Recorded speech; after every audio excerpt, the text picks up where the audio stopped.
ప్రభునందు నాకు అత్యంత ప్రియమైనటువంటి వాళ్ళారా, మన ప్రభువును రక్షకుడునైనటువంటి యేసుక్రీస్తు వారి యొక్క శుభనామంలో మీ అందరికీ నా హృదయపూర్వకమైన శుభములు వందనములు తెలియజేస్తున్నాను. ఉదయకాల సమయంలో దేవుని వాక్యాన్ని ధ్యానం చేసుకుందాము. ఈరోజు వాక్య ధ్యానము కొరకు మనం తీసుకున్నటువంటి లేఖన భాగము జ్ఞాని అయిన సొలొమోను రాసినటువంటి సామెతల గ్రంథము 22వ అధ్యాయము 3వ వచనం చదువుకుందాం. బుద్ధిమంతుడు అపాయం వచ్చుట చూచి దాగును, జ్ఞానము లేనివారు యోచింపక ఆపదలో పడదురు. ఆమేన్. దేవుని నామమునకు మహిమ కలుగును గాక. ఇక్కడ ఈ వాక్య భాగాన్ని మనం గమనించినట్లయితే జ్ఞాని అయినటువంటి సొలొమోను తన అనుభవంలో నుంచి అనేక విషయాలను పరిశోధించి బాగా పరీక్షించి ఇక్కడ ఒక అనుభవపూర్వకమైన ఒక మాట చెప్తున్నాడు. బుద్ధిమంతుడు ఎప్పుడు కూడా అపాయం వస్తుందంటే చూచి ఆ అపాయంలోకి చిక్కుకోకుండా తాను తప్పించుకోవడానికి ప్రయత్నం చేస్తూ ఉంటాడు. అపాయం వస్తుందని చూచి వాడు దాక్కుంటాడు. ఆ అపాయానికి దూరంగా వెళ్ళిపోవడానికి ప్రయత్నం చేస్తూ ఉంటాడు.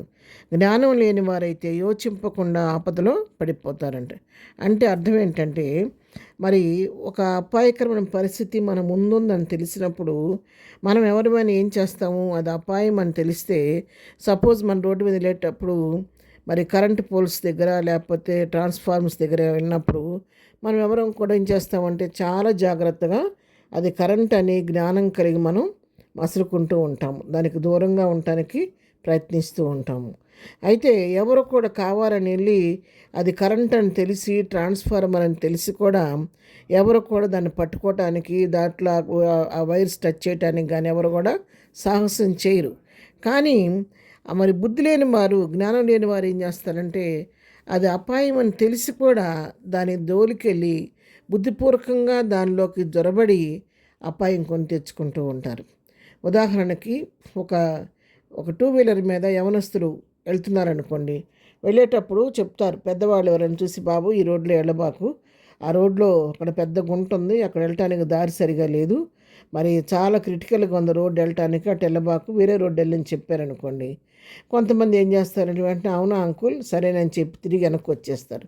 కొంతమంది యవనస్తులు ఏం చేస్తారు తెలిసి మూర్ఖులు, నా బండి చాలా ఖరీదుగలిగిన బండి ఇది, నేను ఆ గుంటని ఒక జంపులో దాటి చేసి వెళ్ళిపోతాను, నాకు అదొక లెక్క, ఇట్లాంటి గుంటలు ఎన్నో దాటానని చెప్పని వెనకోకొని ఏం చేస్తారంటే బాగా స్పీడ్గా వెళ్ళిపోయి దాన్ని ఎట్లయినా సరే ఆ గుంటని ఈ బండితో దాటి అవతలికి వెళ్ళని ప్రయత్నం చేస్తూ ఉంటారు.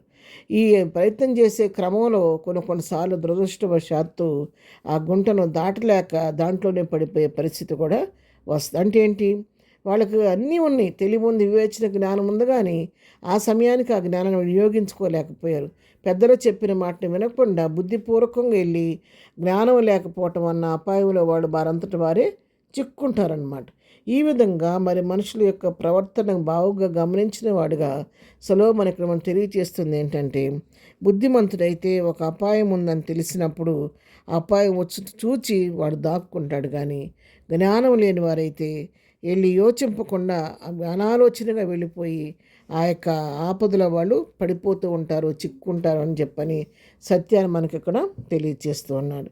ప్రియులారా, మనందరికీ దేవుడు మాట్లాడటానికి మాటనిచ్చాడు, భాషనిచ్చాడు, ఆలోచించే హృదయాన్ని ఇచ్చాడు, వివేచన జ్ఞానం ఇచ్చాడు, మంచి చెడులను గ్రహించగలిగినటువంటి తెలివిని ఇచ్చాడు. అయితే దాన్ని ఏ విధంగా మనం వినియోగించుకున్నదని ఈరోజు ఒక ప్రశ్న. దాన్ని సరైన రీతిగా వినియోగించుకుంటే మనం జ్ఞానులంగా ఈ లోకంలో ఎంచబడతాము, ప్రయోజకులుగా ఉంటాము. అజ్ఞానంగా నా యొక్క శరీరము, నా ఇల్లు, నా వాకిలి, నా నోరు, నా ఇష్టము, నా నడక, నా కాళ్ళు, నా ఇష్టం వచ్చినట్టు నడుస్తాను, నా నోటికి వచ్చినట్టు నేను మాట్లాడతాను, నాకు ఇష్టమైనది నేను తింటాను, త్రాగుతాను, నాకు ఇష్టమైన నేను జీవిస్తాను అని చెప్పి ఒకళ్ళు నాకు చెప్పేది ఏంటి అన్నట్టుగా నీవు ఇచ్చిన జ్ఞానాన్ని నువ్వు దుర్వినియోగపరుచుకుంటే నీకు నువ్వే ఆపత్తి తెచ్చుకుంటావు అని వాక్యం తెలియచేస్తుండగా, ఉదయకాల వాక్యం సూటిగా నాతో మాట్లాడుతుండగా, ప్రభువు నీకు ఇచ్చిన జ్ఞానాన్ని నువ్వు ఎలా వినియోగించుకుంటున్నావో ఎవరికి వాళ్ళు ఒక్కసారి మనం పరీక్షించుకుందాం. మేలైన మార్గంలో, ప్రభువుకి ఇష్టమైన మార్గంలో, ఆపద నుంచి తప్పించబడే మార్గంలో, సరైన మార్గంలో సాగిపోతూ ప్రభు కృపలో ప్రభువుని బట్టి ముందుకు సాగిపోదాం. ప్రార్థన. ప్రేమ కలిగిన తండ్రి, ఉదయకాలం మాకు ఇచ్చిన లేఖన భాగాన్ని బట్టి నీకు వందనాలు. ప్రభువా, జ్ఞానం కలిగి ప్రభువా బుద్ధిమంతుల వలె ఆపద వస్తున్నప్పుడు తెలిసినప్పుడు దాని నుంచి విడిపించబడి నీలో పదిలిపరచబడే కృప మాకు దయచేయండి. జ్ఞానం లేని వారి వలె అపాయంలో చిక్కుకుపోయే పరిస్థితి మాకు రానివ్వకుండా మాలో అటువంటి అజ్ఞానస్థితిని దూరపరిచి జ్ఞానుల వలె వివేకంగా నడుచుకోవటం మాకు అందరికీ నేర్పించండి. ఇదనం మేము చేయి పనిపాట్లో తోడుగా ఉండండి. రాకపోకలు క్షేమం దయచేయండి. ఇదనం బర్త్డే మ్యారేజ్ చేసుకుని దీవించి ఆశీర్దించండి. బలహీనలు బలపరచండి. కృంగిని వారిని లేవనెత్తండి. దుఃఖంలోని వారిని ఓదార్చండి. ప్రతి వారి పట్ల కృప విస్తరింపచేయమని యేసునామములో ప్రార్థించడి పొందుకొని ఉన్నాము తండ్రి. ఆమెన్. ప్రభు కృప సదాకాలం మనందరికీ తోడై నడిపించునుగాక. ఆమెన్.